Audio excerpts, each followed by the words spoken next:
going with it. NIL was a misnomer. That was a mask to say, okay, y'all can just pay whoever. And I remember the first video that came out, well, Ohio State had that kid, and they had the video of the assistant coach saying, hey, man, you come here, we're going to pay you. Well, I think where it got away from the universities and where they should have hemmed it in, I know we could talk about this the whole show. We're not going to do that, but it is important right now. Yeah. Because – you know, when you looked at the collectives becoming part of the overall picture there, that's where the problem began. And, you know, I remember having this conversation several years. Didn't they have to do that because of the federal government, though? Yeah, and I mean, the IRS there was some reasoning behind and it, but the idea that they're not one and the same is a joke. And we had this talk with a very good friend of mine and yours that's on the Alabama side, that is one of the very best business people in our community, that was highly involved from the law standpoint when they incepted it. And he explained it exactly like it's playing out to us. How many years ago did he say that? And I won't say his name, but I think a lot of him. But how many years ago did he tell you and I about it? Several years. And he was dead on, wasn't he? Yeah, he was. And for him, they were a little bit ahead of the game then. Yeah. I think he kind of saw the future before everyone else did. Am I wrong by? No, I mean, because we weren't thinking that way when he explained it to us. Now that's the way the game's played. You got to have this massive collective that's sitting out there supposedly outside of the university. But, by the way, if you have a coach up there talking, they're sitting right beside them, and the next person that comes up and talks is the collective group. I mean, why not just make it part of it? It's so stupid. It's so stupid. It's a racket. That's all it is. And then you have little rules that are in place where if a kid does this, he's got to sit out. I mean, none of it makes any sense. No. Like it's just loosey goosey.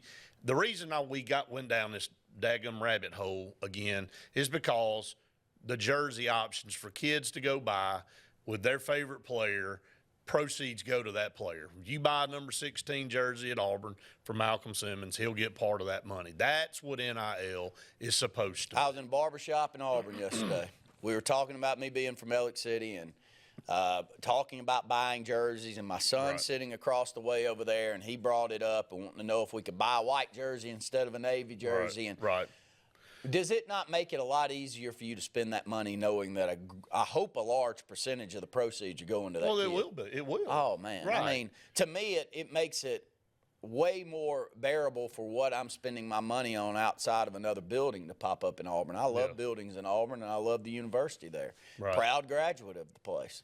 Right. But I sure do like to know that when I buy a 16 jersey and it puts Simmons on the back of it, that there's some money going in Malcolm's pocket. Yeah. And I think that's the reason we're in this boat all the way around. That's right. Is the Cam Newtons of the world that had 1.2 million walking around out there, and he couldn't make a few $1,000s. Right. Well, that's exactly kind of the talk of it, and that's supposed to be what it's about. Not where we are. You're in basically free agency, and you for a long time talked about players not having the leverage, really not having any leverage. Coaches could up and leave, and they could. But now all the leverage is on the players. Coaches have no power. They literally can shop themselves a couple of times a year.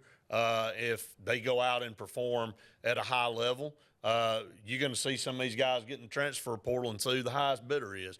It's not right, man. It just is. But the coaches can kind of do the same thing, Brett. Well, they can earn it by signing a contract. They sign a contract for 35 years. Yeah. Now, if somebody wants to buy them out, that's fine. Yeah, these kids ain't doing that. They can still bounce, though, too. Yeah, but they can't. That's different. They can't just openly get out of it without it costing the university that's buying them out something. I get that. The difference is the contract. It's apples to oranges because a coach has worked his way up to that level of professional. You don't come out of high school or college and demand $3-4 million. You got to work your way up. Kirby Smart had to work his way up. Nick Saban had to work his way up. Players and coaches are a lot different. That's what I'm saying. It's apples to oranges. You can't compare a player and a coach. A coach signs a contract to coach for 3 to 5 years. Right now, there's no player signing squat. If you get this kid to come in as a freshman and he does really well, and some may not do it, but we know some that will get in the transfer portal and go, hey, man. And I'm not blaming the kid for doing it. I'm not, because, look, if that's what we're doing and you're trying to make as much money, more power to you. But that's where we're talking about. We had a talk 2 months ago or 3 months ago about when some of these kids get out of college, who do they claim as their college? Who do they go to if they need help when they get out of school? I think that's